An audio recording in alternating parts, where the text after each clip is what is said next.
tidur peluk bapuk. Okay Aziz. Aziz kena jawab jawapan yang salah saja. Tadi makan sabun.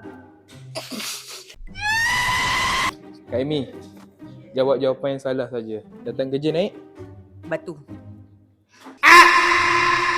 Dina, jawab jawapan yang salah saja. Nanti tengah hari nak makan Tudung. Kak Miza, sekarang tengah buat apa? Mandi.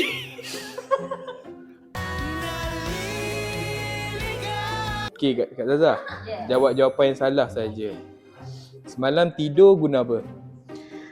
Kerusi. Tidur guna kerusi. Ada.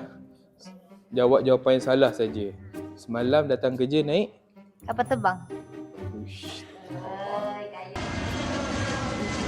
Kakek kena jawab jawapan yang salah saja. Pagi tadi buat apa? Berkebun.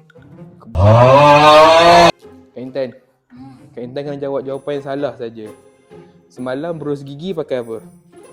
Bersabut.